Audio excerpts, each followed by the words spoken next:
Hello everybody and welcome back to OMB Reviews. I am the critic who is a cynic. Hope we're doing well, and today we'll be doing a box office breakdown from this past weekend, which saw Black Adam opening to $140 million worldwide, which right off the bat seems to be a pretty massive slap in the face of the critics who have just been utterly trashing this movie, though the audience has been mixed to positive, is how I probably would describe it, because I've heard some people who've loved the film, I've heard some people who've hated the film, and I've heard some people who just say, hey, you know what, the fact that this film is making money, or at the very least is doing much better than what had been expected in the face of the critics just tearing this film apart, is what is more than enough for people to, actually give support to this movie, if for nothing else than to shove it into the critics' faces. But I think that ultimately that is where this film is going to end, where, as far as its positive news and really what it's going to be best known for, is just yet being another movie that kind of just shoves in the face the thoughts of critics, not really being taken seriously anymore. Honestly, I think that the fact that this film has done much better than what was projected internationally and domestically, and the fact that it still had just, again, massive blowback from critics, shows you that no one really listens to the critics anymore. People care more about, hey, what is the trailer telling me? Does the trailer make it seem like we're going to get an entertaining movie? What are my friends telling me who have seen it? What is the general consensus of actual audience, actual audience members, people who have actually seen the movie, regular everyday people, and not these crazy elites who are in their ivory towers? And even with that being the case, though, again, because that's a very positive thing, the fact still remains that $140 million opening is not nearly as high as it needs to be for this film to be safely in the break-even territory. And there's actually a decent chance, again, we'll have to wait for those second weekend numbers to drop, but there's a decent chance for this film to even be a huge financial failure. So we'll have to, of course, wait and see when that second weekend number comes out. But before we get any further, though, please make sure you smash that like button, not that fire button if you're watching over on Odyssey. Smash the rumble button as well. And also make sure that you are subscribed to the channel with the bell notification on. That way you know every time a new video or live stream goes live on the channel. So from Deadline, as you can see, Black Adam rocks with $140 million global bow. It made $73 million from 76 markets, which means the vast majority of the international box office is already getting this movie, though there are definitely some countries, I think Japan is probably the biggest as far as the market share is concerned, that won't have this film released until December. And there's also the question mark of whether or not Warner Brothers will work out a deal with China. It has no China release at this point, but doesn't mean that could not happen in the future, and that could also shake up the game a little bit internationally as well. The fact there still remains, though, $73 million is ahead of where they were projecting it for the international numbers, and also the $67 million domestic opening is also ahead of their early estimates. This film was projected after its opening to be somewhere around $60 million, and I think some people, and especially the numbers industry, were looking at this saying it probably will be lucky to get to $60 million. So the fact that it made $67 shows you that there is enough good word of mouth. Second weekend will be the biggest test of that, especially worldwide. There's still enough positive word of mouth for this film to be doing a lot better than what was originally projected. As you can see here, it says that in like-for-like markets and using today's exchange rates, the start right now is 27% ahead of where Shazam was. The big difference, of course, is that Shazam did not cost as nearly as much as Black Adam did. Black Adam costing roughly $200 million, which is just insane, and yet another reminder of how stupid Warner Brothers is as far as the amount of money they spend on their projects. But it is also still a movie that is definitely a passion project for Dwayne Johnson. Lord knows that he is going to be pushing for this film, that he is going to be campaigning for this film in any market, in any country he can. And we obviously don't have that happen a lot when it comes to these bigger films. And no one can have as big of an impact as Dwayne Johnson could probably have on the international box office, especially compared to anything else. You can go ahead and look at some other things here that talk about how the critics, again, being down on the movie. Again, it says, while critics have been down on the movie working in its favor, somewhat surprisingly for an edgy flick, it is a family audience. So it's, again, interesting that critics are going after this movie, and it's actually the family audience that's supporting it.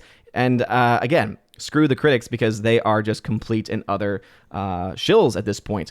So looking at the actual domestic totals, let's go ahead and go down the list. So coming in the number one spot, no surprise, of course, Black Adam at $67 million, $15,000 per theater. Very impressive number there. This film coming out at over 4,400 screens. So will this film drop 50 to 60% like we see with a lot of superhero movies, maybe even getting towards the 70% number? If that is the case, this film is looking to be a massive $100 million loss. If, however, this film is able to be maybe less than 50%, maybe even in the 30s or 40s worldwide, you could possibly then see the film put itself in the position to where $500 million becomes a much more likely scenario. At this point in time, as I mentioned, it's not looking all that great, especially since this number, if you look to the last film at the box office that made and started off with $141 million, or $140 million rather, worldwide in its opening, the last film that did that was Sonic the Hedgehog 2, which made its money back and actually made mass profits, getting to $400 million worldwide. The problem, of course, is that Sonic the Hedgehog 2 costs much, much less than what this film cost. And so if we're going to see that, and if we're going to see similar drops in comparison, we're looking at this film making $4 million, and that is going to be a massive catastrophe for Warner Brothers if that is indeed the case. It wouldn't surprise me all that much because the DCEU has really not shown up as much as films from the MCU, even bad films from the MCU. I mean, look at Doctor Strange 2. That film was not very good, and yet got very close to $1 billion. You look at Thor: Love and Thunder, made a lot less than Doctor Strange 2, but still made over $700 million worldwide. You look at this movie and you're thinking, oh, okay, maybe the film gets to 400, 5, maybe 6 at best. And you can see why Warner Brothers needs to start tweaking some of their metrics a little bit, probably spending a lot less money, and probably focus more on telling good stories that people actually want to see if they actually want to have a chance of being able to make money on their movies and actually get some returns on their investments. Because at this point, even with these numbers being better than what anyone expected, it's still a long way off from where it needs to be. Another film that is out this weekend is Ticket to Paradise. This is a film that everyone was saying, hey, you forgot to mention this movie got an international release early. I don't really care about all that because ultimately that means, to me, all that means is that the film has probably made the vast majority of the money that it's going to make internationally already, meaning all we really need to focus on are the domestic numbers. And so, is the film good? Is the film worth seeing? Are people going to actually want to go see George Clooney in a movie at this point? Again, it's anyone's guess at this point whether that is going to be the case or not, but a $16.3 million opening domestically for a film that I've not even really heard of is definitely impressive, to say the least. So maybe, just maybe, it'll be able to make its money back, but it actually had a much higher than expected $60 million production budget, meaning the film has to make quite a bit to hit its break-even point. Currently, it's still $30 million in the red, so still has a way to go, even with that massive start with the international numbers. It also means that my projections are not going to be able to go into effect with this movie because it had that early international release, meaning that the metrics that I typically use are not going to be at play for this film, just not going to work. Smile is coming in the number 3 spot, continuing to hang on, $8.3 million, only dropping 34%. This film is continuing to push on 4 weeks out, meaning that the chances of this film getting to $100 million domestically is definitely still a possibility, as the word of mouth on this film continues to be very strong. Whereas the opposite is true of Halloween Ends, which, though it opened strong last week of the number 1 spot, dropped dramatically 80% in its second week of release, making only $8 million there, at 80% drop. Couple reasons why. 1, the film sucks. 2, it's on a Peacock, and so probably because of the bad word of mouth, you have, 1, those group of people who were going to go see it and then said, oh, I heard the movie's terrible, no thank you, or oh, I heard some of the spoilers about the movie, now I don't care to go see it at all, and then decide to stay home and just not even watch it at all. Or they were that group, but then decided to watch it on Peacock instead. So both of those things, I think, were probably at play with that 80% drop, but that is a massive, massive drop. The only positive that it really has for Universal is that they only spent $20 million on this movie, and they broke even last weekend. So anything they make going forward is just going to be raw net profits adding on to it. Lao Lao Crocodile dropping to the number 5 spot, seeing another drop there with 43%. So not terrible numbers, but it still has a long ways to go. So the chance of this film making its money back, probably not very likely. The $4.2 million for a movie that has, again, done okay at the box office as far as what we have seen the last few weeks is concerned. Dropping from 800 screens means Sony is, kind of still believing in this movie, but not exactly as probably high as they were expecting it to be. People not really showing up, kids and families not showing up nearly as much as they thought. This film likely to be a financial failure by the end of its run. We can also say that same thing now for The Woman King. The Woman King, as I had mentioned, was reliant upon having pretty strong holds from week to week domestically and continuing to get releases internationally. The problem is that this film has basically released in all of the countries that it was set to be released in. There's a couple of countries that it won't release in until November or December, but because of how much money this film still needs to make in order to break even, the chances of it getting to that point are very unlikely. It's still $25 million in the red, and I don't see that amount of money being made from the markets that are available. Even if those markets through, estimated $2 to $6 million its way, you're still looking at a movie that now I can say with a lot more certainty is going to end up being a financial failure. And hey, couldn't happen to a nicer film, especially one that is filled with just false history and also filled with a bunch of people who are pushing crazy propaganda. The fact that the film is still doing as well as it's doing, percentage-wise at the very least, is just insane. If they had not spent as much money on the movie, it could have actually made its money back relatively easily. But because they decided to put way too much money into it, they're going to walk away with a financial loss. Terrifier 2, never saw Terrifier 1, but the fact that this is coming from a studio called Bloody Disgusting tells me all that I really need to know about it. But hey, for a limited release film, that seems to be doing okay. Don't Worry, Darling dropped to the number 8 spot, making only $880,000, a 61% drop in the 5th week of its release. And so it's starting to lose theaters. Warner Brothers is starting to give up on this movie, but the film is so close to breaking even, about 2.7 million or so in the red at this point. I think the chances of it getting to its break-even point are actually still likely. Again, I think that it still has probably a couple more weeks of making money, and I think that over the course of the next couple weeks, taking the dailies and the weekend numbers, I think it'll either just get to its break even, slightly above its break even, or end slightly below. Either way, it'll essentially be a break even when you throw into account the numbers from Blu-rays and DVDs and things like that, especially with it being that close to the zero number, right? That close to the break even. Amsterdam is not going to have that same story, though. Amsterdam from 20th Century Studios dropped another 70%. In its 3rd week of release. This film is actually looking to be a $100 million loss. And I think the only thing that Disney has anything to be happy about is that I believe this was still a film that was mostly spent, and money was mostly spent on this when it was 20th Century Fox. I think this is one of those films that was in the Fox pipeline. However, it also continues to show that 20th Century Studios and Disney, when it comes to distributing their movies, leave a lot to be desired, to say the very least. Coming in the number 10 spot is Triangle of Sadness, which is another independent film. So we'll have to, of course, wait and see on the long run on that one. It's been out for 3 weeks technically, but again, when it comes to these films, starting off at only like 30 screens, it's hard to really track these movies as far as the likely chance of it breaking even, things like that. Also, they tend not to post the budgets for most of those films, and so I tend to avoid them when tracking them. Barbarian is also hanging around just a little bit. This film had already made its money back, and so it's still adding just a bit more to it. Top Gun Maverick also adding some more on to it already. Massive profits. Minions Rise of Gru continuing to hang around as well. Bros continues to be a financial failure. And then there's another film called The Banshees of Inisherin, which I'm actually quite excited to go see. It's by the same guy that did In Bruges, and this film is going to actually be bringing back Colin Farrell and Brendan Gleeson in another dark comedy. And I believe it's even set in Ireland. So I'm actually quite excited for this film. As you can see, only 4 screens made $181,000 in those 4 screens, which is an insane $45,000 per screen ratio. It's going to be much broader release next weekend. So I've actually already got my ticket to go see it. Because, In Bruges was a great dark comedy. And he's done a lot of other films, including Seven Psychopaths, which I thought was a great dark comedy. He also did 3 Billboards Outside of Ebbing, Missouri, which I thought was also a pretty well done film. And I'm pretty excited for it. So, hey, at least there's something I have something to look forward to in the long run. All right, let's go into the numbers for Black Adam, because even though it is definitely a lot higher than what some people were projecting, the $140 million number is still not nearly as much as it would need to make if breaking even was on its radar. Again, that $200 million production budget is really what's going to weigh this film down in a lot of ways. We'll go ahead and try to put this up against Shazam because this film is tracking ahead of where Shazam was. But if we go ahead and compare those films, as we can see, $67 million opening weekend, $53 million opening weekend for Shazam, and this is with adjustment for inflation.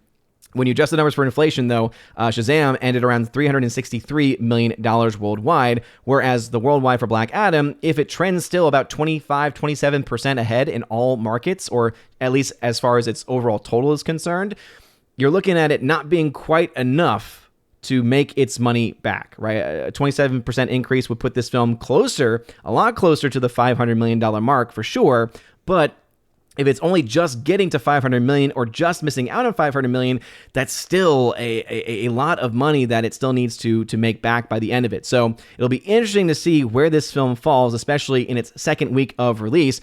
But ultimately, it's going to have to be able to hold on as strongly as it possibly can. One other film that I do want to add into the mix here, because as far as openings are concerned, this is actually very close to the release for Sonic the Hedgehog 2. And so throwing that into the mix, if we compare these films, right, $90 million for Sonic the Hedgehog 2 cost $200 million for Black Adam. Opening weekend for Sonic the Hedgehog 2 was higher, $72.1 million versus Black Adam 67.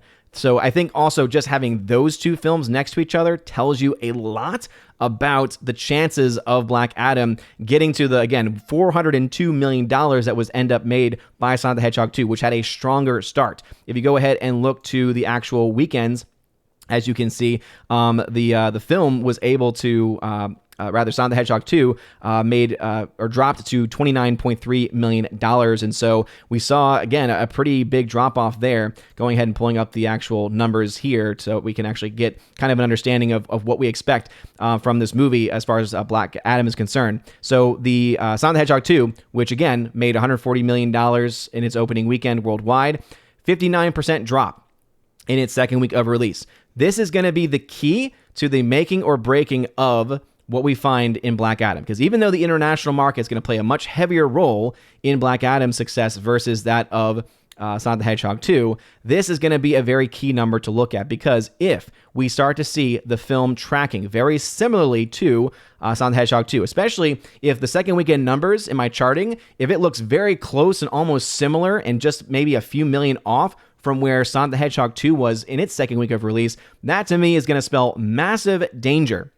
Massive danger for the movie going forward, for Black Adam, because of that $400 million start. Because if it only makes $400 million by the end of its run, that is a massive financial loss. And so even though, again, the film is definitely doing better than what many had expected it to be, it still has a long way to go to make its money back. And this is kind of what the problem for Warner Brothers has been the last several years. Ticket to Paradise, as I had mentioned, has already made quite a bit overseas, but the question, of course, remains, okay, is it going to make anything else internationally at this point in time, or is it pretty much done making money there?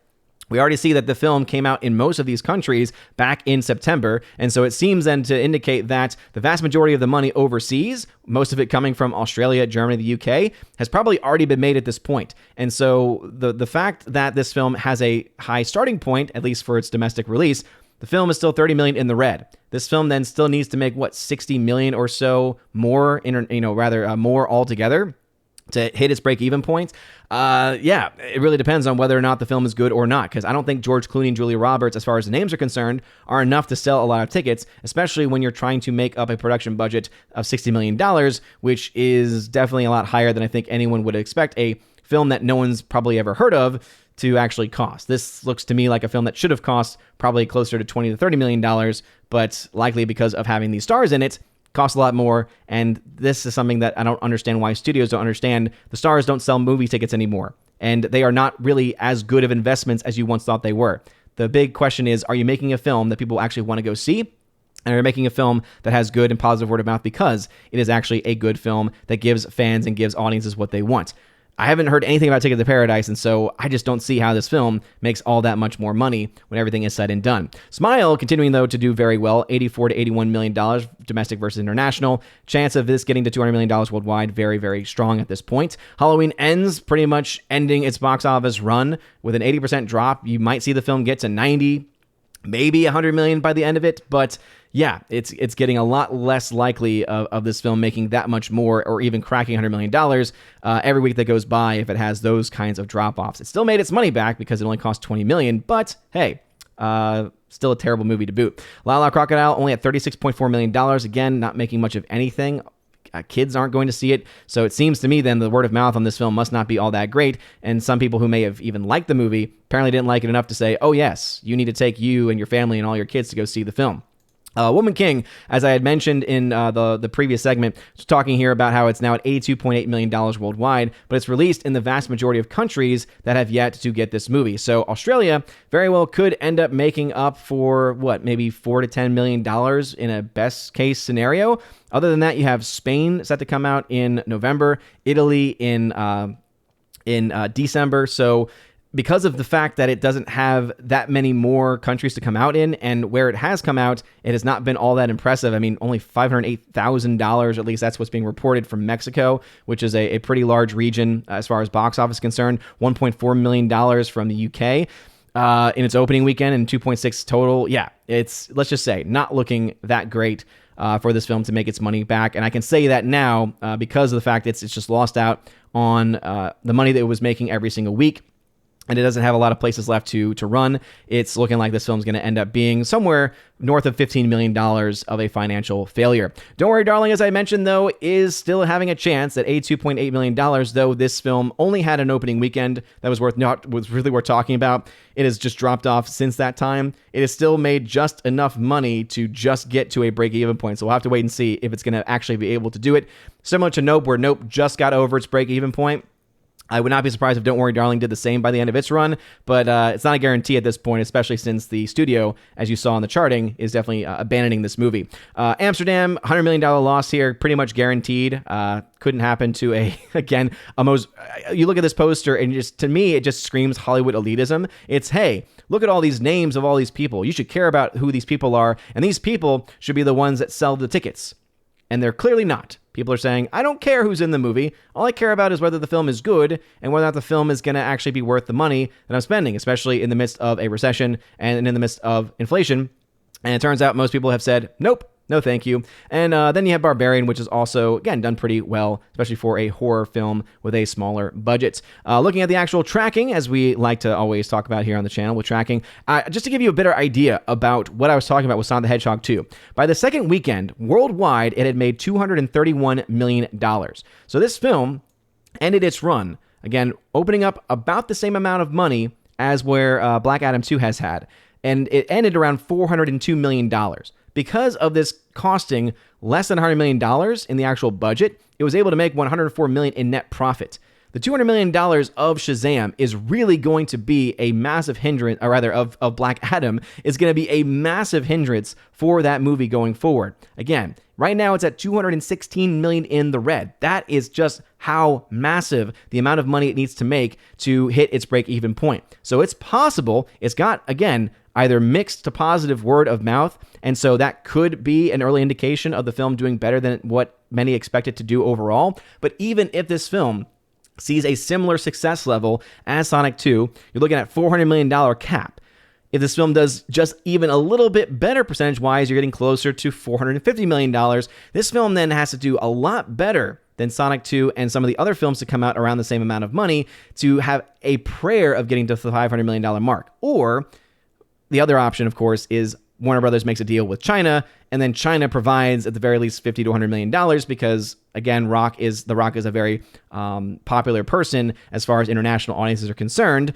That would be kind of the only way that I could see this film going to that point. But that week 2 number is going to be very huge. If this film is seeing historic drops, meaning we're seeing very low 30 to 40% drops worldwide, okay, maybe we're talking about a different scenario here. But if this film has a typical superhero film drop of anywhere above 50%, I would say it's a danger zone for Black Adam to possibly be and likely to be a financial failure. Looking at Ticket to Paradise, as I said, I won't be able to track this one as far as projections are concerned, but because it's still $30 million in the red, I just don't see this film making that amount of money back. Haven't heard much about the movie, and so I think that again, even if the word of mouth is good, I don't know if there's going to be enough people who are going to have heard about the film to actually be able to support it. Halloween Ends, despite the fact that it had a massive 80% drop-off, is still already $19 million in the black. And so even though it's not going to make that much more, it's still going to have made enough and will continue to add on to its actual profits. La La Crocodile, $36.4 million worldwide, is still $53 million in the red, which is why this film not likely to make its money back. $100 million loss is what I'm projecting for Amsterdam because it's not making much of anything worldwide anymore, and at $106.9 million of a loss right now, I don't see it getting any much more money to get past the $100 million. Either way, massive financial loss there, and again, couldn't happen to a nicer place.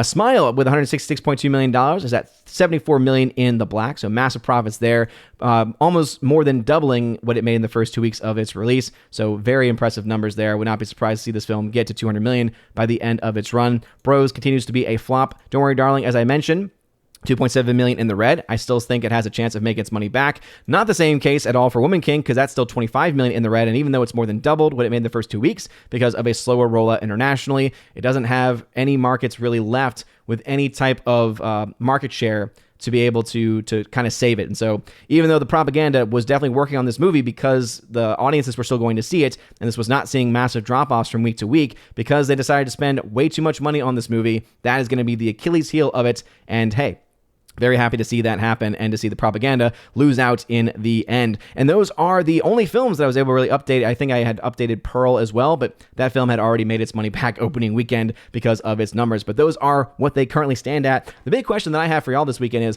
what do you think the final number for Black Adam's going to be? Based off of its opening weekend, right now, it's looking like $400 million is a likely end result. However, if it has a stronger international showing than Sonic the Hedgehog 2, which I think is very likely, if this film is able to have a strong drop-off domestically and internationally as well, you could see the movie be able to get closer to 450, 500. But I think that the cap of this movie is probably 550 to 600. I can't see it making any more than that.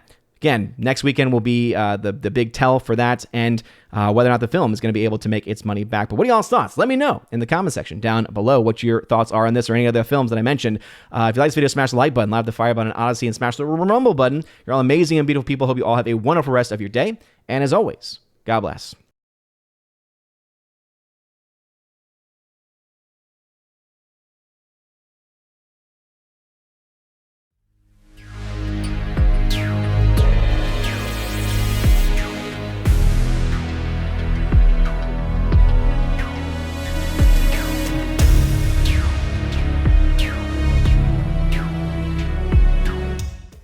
And now for a huge special shout out to all of my locals, Patreon, and Subscribestar members at the Keeper of the Bifrost level and above. Starting off with Patreon, Father Luca Illick, Garrett Searles, Joe Horn, Jaime Ari Hymason, Jeff Toon, Jonathan Carney, Laura, the Modern Major General Story, Orange Hat Reviews, who you can check out over on YouTube at the channel with the same name, Rosetta Allen, who also has a YouTube channel called Eagle Rider, and Miss Martin Muses, who also has a YouTube channel by the same name. Thank y'all very much, my Patreon supporters. And also for my Subscribestar peeps, Matt317, who you can check out over on Twitch at Matt317, Storm Tracker, The R, Fast Reaction, Mr. Roy, J-Rod the Beer Guru, and ZK-Man, who you can check out over at xtheboundaries.co. And lastly, my locals members, Miss Minnesota Hockey Fan, How About a Hockey Player, UAB Mad Dog, Mike Jackson for the win,